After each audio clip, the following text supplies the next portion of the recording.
अध्याय 11 विराट रूप। अर्जुन ने कहा, आपने जिन अत्यंत गुह्य आध्यात्मिक विषयों का मुझे उपदेश दिया है, उसे सुनकर अब मेरा मोह दूर हो गया है। हे कमल नयन, मैंने आपसे प्रत्येक जीव की उत्पत्ति तथा लय के विषय में विस्तार से सुना है और आपकी अक्षय महिमा का अनुभव किया है। हे पुरुषोत्तम, हे परमेश्वर, यद्यपि आपको मैं अपने समक्ष आपके द्वारा वर्णित आपके वास्तविक रूप में देख रहा हूँ, किंतु मैं यह देखने का इच्छुक हूँ कि आप इस दृश्य जगत में किस प्रकार प्रविष्ट हुए हैं। मैं आपके उसी रूप का दर्शन करना चाहता हूँ। हे प्रभु, हे योगेश्वर, यदि आप सोचते हैं कि मैं आपके विश्व रूप को देखने में समर्थ हो सकता हूँ, तो कृपा करके मुझे अपना असीम विश्व रूप दिखलाइए। भगवान ने कहा, हे अर्जुन, हे पार्थ, अब तुम मेरे ऐश्वर्य को सैकड़ों हजारों प्रकार के दैवी तथा विविध रंगों वाले रूपों को देखो। हे भारत, लो, तुम आदित्यों, वसुओं, रुद्रों, अश्विनी कुमारों तथा अन्य देवताओं के विभिन्न रूपों को यहाँ देखो। तुम ऐसे अनेक आश्चर्यमय रूपों को देखो जिन्हें पहले किसी ने न तो कभी देखा है न सुना है। हे अर्जुन, तुम जो भी देखना चाहो उसे तत्क्षण मेरे इस शरीर में देखो। तुम इस समय तथा भविष्य में भी जो भी देखना चाहते हो उसको यह विश्व रूप दिखाने वाला है। यहाँ एक ही स्थान पर चर अचर सब कुछ है, किंतु तुम मुझे अपनी आंखों से नहीं देख सकते, अतः मैं तुम्हें दिव्य आंखें दे रहा हूँ। अब मेरे योग ऐश्वर्य को देखो। संजय ने कहा, हे राजा, इस प्रकार कहकर महायोगेश्वर भगवान ने अर्जुन को अपना विश्व रूप दिखलाया। अर्जुन ने उस विश्व रूप में असंख्य मुख, असंख्य नेत्र तथा असंख्य आश्चर्य में दृश्य देखे। यह रूप अनेक दैवी आभूषणों से अलंकृत था और अनेक दैवी हथियार उठाए हुए था। यह दैवी मालाएं तथा वस्त्र धारण किए था और उस पर अनेक दिव्य सुगंधियां लगी थीं। सब कुछ आश्चर्यमय, तेजमय, असीम तथा सर्वत्र व्याप्त था। यदि आकाश में हजारों सूर्य एक साथ उदय हों, तो उनका प्रकाश शायद परम पुरुष के इस विश्व रूप के तेज की समता कर सके। उस समय अर्जुन भगवान के विश्व रूप में एक ही स्थान पर स्थित हजारों भागों में विभक्त ब्रह्मांड के अनंत अंशों को देख सका। तब मोहग्रस्त एवं आश्चर्यचकित रोमांचित हुए अर्जुन ने प्रणाम करने के लिए मस्तक झुकाया और वह हाथ जोड़कर भगवान से प्रार्थना करने लगा। अर्जुन ने कहा, हे भगवान कृष्ण, मैं आपके शरीर में सारे देवताओं तथा अन्य विविध जीवों को एकत्र देख रहा हूँ। मैं कमल पर आसीन ब्रह्मा, शिवजी तथा समस्त ऋषियों एवं दिव्य सर्पों को देख रहा हूँ। हे विश्वेश्वर, हे विश्वरूप, मैं आपके शरीर में अनेकानेक हाथ, पेट, मुंह तथा आंखें देख रहा हूँ, जो सर्वत्र फैले हैं और जिनका अंत नहीं है। आप में न अंत दिखता है, न मध्य और न आदि। आपके रूप को उसके चकाचौंध तेज के कारण देख पाना कठिन है, क्योंकि वह प्रज्वलित अग्नि की भांति अथवा सूर्य के अपार प्रकाश की भांति चारों ओर फैल रहा है। तो भी मैं इस तेजोमय रूप को सर्वत्र देख रहा हूँ, जो अनेक मुकुटों, गदाओं तथा चक्रों से विभूषित है। आप परम आद्य ज्ञेय वस्तु हैं। आप इस ब्रह्मांड के परम आधार हैं। आप अव्यय तथा पुराण पुरुष हैं। आप सनातन धर्म के पालक भगवान हैं। यही मेरा मत है।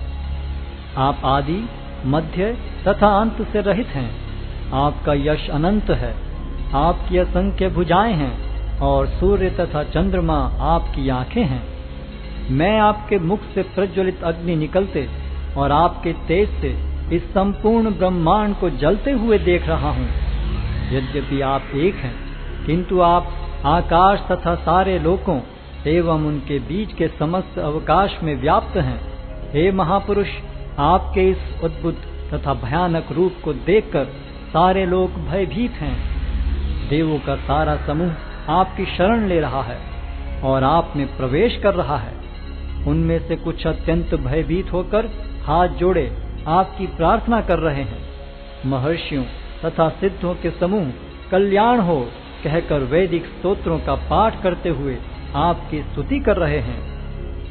शिव के विविध रूप आदित्यगण, वसु, साध्य, विश्वदेव, दोनों अश्विनी कुमार, मरुदगण, पितृगण, गंधर्व, यक्ष, असुर तथा सिद्धदेव सभी आपको आश्चर्यपूर्वक देख रहे हैं। हे महाबाहु, आपके इस अनेक मुख, नेत्र, बाहु, जंघा, पांव, पेट तथा भयानक दांतों वाले विराट रूप को देखकर देवतागण सहित सभी लोग अत्यंत विचलित हैं और उन्हीं की तरह मैं भी हूँ। हे सर्वव्यापी विष्णु, नाना ज्योतिर्मय रंगों से युक्त आपको आकाश का स्पर्श करते मुख फैलाए तथा बड़ी बड़ी चमकती आंखें निकाले देखकर भय से मेरा मन विचलित है। मैं न तो धैर्य धारण कर पा रहा हूँ, न मानसिक संतुलन ही पा रहा हूँ। हे देवेश, हे जगन्निवास, आप मुझ पर प्रसन्न हो। मैं इस प्रकार से आपके प्रलयाग्नि स्वरूप मुखों को तथा विकराल दांतों को देखकर अपना संतुलन नहीं रख पा रहा। मैं सब ओर से मोहग्रस्त हो रहा हूँ। धृतराष्ट्र के सारे पुत्र अपने समस्त सहायक राजाओं सहित तथा भीष्म, द्रोण, कर्ण एवं हमारे प्रमुख योद्धा भी आपके विकराल मुख में प्रवेश कर रहे हैं। उनमें से कुछ के शिरों को तो मैं आपके दांतों के बीच चूर्णित हुआ देख रहा हूँ। जिस प्रकार नदियों की अनेक तरंगें समुद्र में प्रवेश करती हैं, उसी प्रकार ये समस्त महान योद्धा भी आपके प्रज्वलित मुखों में प्रवेश कर रहे हैं। मैं समस्त लोगों को पूर्ण वेग से आपके मुख में उसी प्रकार प्रविष्ट होते देख रहा हूँ, जिस प्रकार पतंगे अपने विनाश के लिए प्रज्वलित अग्नि में कूद पड़ते हैं। हे विष्णु, मैं देखता हूँ कि आप अपने प्रज्वलित मुखों से सभी दिशाओं के लोगों को निगले जा रहे हैं। आप सारे ब्रह्मांड को अपने तेज से आपूरित करके अपनी विकराल झुलसाती किरणों सहित प्रकट हो रहे हैं। हे देवेश, कृपा करके मुझे बतलाइए कि इतने उग्र रूप में आप कौन हैं। मैं आपको नमस्कार करता हूँ, कृपा करके मुझ पर प्रसन्न हो। आप आदि भगवान हैं। मैं आपको जानना चाहता हूँ, क्योंकि मैं नहीं जान पा रहा हूँ कि आपका प्रयोजन क्या है। भगवान ने कहा, समस्त जगतों को विनष्ट करने वाला काल मैं हूँ और मैं यहाँ समस्त लोगों का विनाश करने के लिए आया हूँ। तुम्हारे सिवा दोनों पक्षों के सारे योद्धा मारे जाएंगे। अतः उठो, लड़ने के लिए तैयार हो और यश अर्जित करो। अपने शत्रुओं को जीतकर संपन्न राज्य का भोग करो। ये सब मेरे द्वारा पहले ही मारे जा चुके हैं। और हे सव्यसाची, तुम तो युद्ध में केवल निमित्त मात्र हो सकते हो। द्रोण, भीष्म, जयद्रथ, कर्ण तथा अन्य महान योद्धा पहले ही मेरे द्वारा मारे जा चुके हैं। अतः तुम उनका वध करो और तनिक भी विचलित न हो। तुम केवल युद्ध करो। युद्ध में तुम अपने शत्रुओं को परास्त करोगे। संजय ने धृतराष्ट्र से कहा, हे राजा, भगवान के मुख से इन वचनों को सुनकर कांपते हुए अर्जुन ने हाथ जोड़कर उन्हें बारंबार नमस्कार किया। फिर उसने भयभीत होकर अवरुद्ध स्वर में कृष्ण से इस प्रकार कहा। अर्जुन ने कहा, हे ऋषिकेश, आपके नाम के श्रवण से संसार हर्षित होता है और सभी लोग आपके प्रति अनुरक्त होते हैं। यद्यपि सिद्ध पुरुष आपको नमस्कार करते हैं, किंतु असुरगण भयभीत हैं और इधर उधर भाग रहे हैं। यह ठीक ही हुआ है। हे महात्मा, आप ब्रह्मा से भी बढ़कर हैं। आप आदि सृष्टा हैं, तो फिर वे आपको सादर नमस्कार क्यों न करें। हे अनंत, हे देवेश, हे जगन्निवास, आप परम स्रोत, अक्षर, कारणों के कारण तथा इस भौतिक जगत से परे हैं। आप आदि देव, सनातन पुरुष तथा इस दृश्य जगत के परम आश्रय हैं। आप सब कुछ जानने वाले हैं और आप ही वह सब कुछ हैं जो जानने योग्य है। आप भौतिक गुणों से परे परम आश्रय हैं। हे अनंत रूप, यह संपूर्ण दृश्य जगत आपसे व्याप्त है। आप वायु हैं तथा परम नियंता भी हैं। आप अग्नि हैं, जल हैं, तथा चंद्रमा हैं। आप आदि जीव ब्रह्मा हैं और आप प्रपितामह हैं। अतः आपको 1000 बार नमस्कार है और पुनः पुनः नमस्कार है। आपको आगे पीछे तथा चारों ओर से नमस्कार है। हे असीम शक्ति, आप अनंत पराक्रम के स्वामी हैं। आप सर्वव्यापी हैं, अतः आप सब कुछ हैं। आपको अपना मित्र मानते हुए मैंने हठपूर्वक आपको हे कृष्ण, हे यादव, हे सखा जैसे संबोधनों से पुकारा है, क्योंकि मैं आपकी महिमा को नहीं जानता था।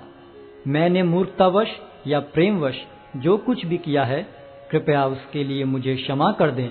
यही नहीं, मैंने कई बार आराम करते समय एक साथ लेटे हुए या साथ साथ खाते या बैठे हुए, कभी अकेले तो कभी अनेक मित्रों के समक्ष आपका अनादर किया है। हे अच्युत, मेरे इन समस्त अपराधों को क्षमा करें। आप इस चर तथा अचर संपूर्ण दृश्य जगत के जनक हैं। आप परम पूज्य महान आध्यात्मिक गुरु हैं। न तो कोई आपके तुल्य है, न ही कोई आपके समान हो सकता है। हे अतुल शक्ति वाले प्रभु, भला तीनों लोकों में आपसे बढ़कर कोई कैसे हो सकता है। आप प्रत्येक जीव द्वारा पूजनीय भगवान हैं। अतः मैं गिरकर सादर प्रणाम करता हूँ और आपकी कृपा की याचना करता हूँ। जिस प्रकार पिता अपने पुत्र की ठिठाई सहन करता है, या मित्र अपने मित्र की घृष्टता सह लेता है, या प्रिय अपनी प्रिया का अपराध सहन कर लेता है, उसी प्रकार आप कृपा करके मेरी त्रुटियों को सहन कर लें। पहले कभी न देखे गए आपके इस विराट रूप का दर्शन करके मैं पुलकित हो रहा हूँ, किंतु साथ ही मेरा मन भयभीत हो रहा है। अतः आप मुझ पर कृपा करें और हे देवेश, हे जगन्निवास, अपना पुरुषोत्तम भगवत स्वरूप पुनः दिखाएं। हे विराट रूप, हे सहस्त्रभुज भगवान, मैं आपके मुकुटधारी चतुर्भुज रूप का दर्शन करना चाहता हूँ, जिसमें आप अपने चारों हाथों में शंख, चक्र, गदा तथा पद्म धारण किए हुए हों। मैं उसी रूप को देखने की इच्छा करता हूँ। भगवान ने कहा, हे अर्जुन, मैंने प्रसन्न होकर अपनी अंतरंगा शक्ति के बल पर तुम्हें इस संसार में अपने इस परम विश्व रूप का दर्शन कराया है। इसके पूर्व अन्य किसी ने इस असीम तथा तेजोमय आदि रूप को कभी नहीं देखा था। हे कुरुश्रेष्ठ, तुमसे पूर्व मेरे इस विश्व रूप को किसी ने नहीं देखा, क्योंकि मैं न तो वेदाध्ययन के द्वारा, न यज्ञ, दान, पुण्य या कठिन तपस्या के द्वारा इस रूप में इस संसार में देखा जा सकता हूँ। तुम मेरे इस भयानक रूप को देखकर अत्यंत विचलित एवं मोहित हो गए हो। अब इसे समाप्त करता हूँ। हे मेरे भक्त, तुम समस्त चिंताओं से पुनः मुक्त हो जाओ। तुम शांत चित्त से अब अपना इच्छित रूप देख सकते हो। संजय ने धृतराष्ट्र से कहा। अर्जुन से इस प्रकार कहने के बाद भगवान कृष्ण ने अपना असली चतुर्भुज रूप प्रकट किया और अंत में 2 भुजाओं वाला अपना रूप प्रदर्शित करके भयभीत अर्जुन को धैर्य बंधाया। जब अर्जुन ने कृष्ण को उनके आदि रूप में देखा तो कहा, हे जनार्दन, आपके इस अति सुंदर मानवीय रूप को देखकर मैं अब स्थिर चित्त हूँ और मैंने अपनी प्राकृत अवस्था प्राप्त कर ली है। श्री भगवान ने कहा, हे अर्जुन, तुम मेरे जिस रूप को इस समय देख रहे हो, उसे देख पाना अत्यंत दुष्कर है। यहाँ तक कि देवता भी इस अत्यंत प्रिय रूप को देखने की ताक में रहते हैं। तुम अपने दिव्य नेत्रों से जिस रूप का दर्शन कर रहे हो, उसे न तो वेदाध्ययन से, न कठिन तपस्या से, न दान से, न पूजा से ही जाना जा सकता है। कोई इन साधनों के द्वारा मुझे मेरे रूप में नहीं देख सकता। हे अर्जुन, केवल अनन्य भक्ति द्वारा मुझे उस रूप में समझा जा सकता है जिस रूप में मैं तुम्हारे समक्ष खड़ा हूँ, और इसी प्रकार मेरा साक्षात दर्शन भी किया जा सकता है। केवल इसी विधि से तुम मेरे ज्ञान के रहस्य को पा सकते हो। हे अर्जुन, जो व्यक्ति सकाम कर्मों तथा मनोधर्म के कलमश से मुक्त होकर मेरी शुद्ध भक्ति में तत्पर रहता है, जो मेरे लिए ही कर्म करता है, जो मुझे ही जीवन लक्ष्य समझता है और जो प्रत्येक जीव से मैत्री भाव रखता है, वह निश्चय ही मुझे प्राप्त करता है।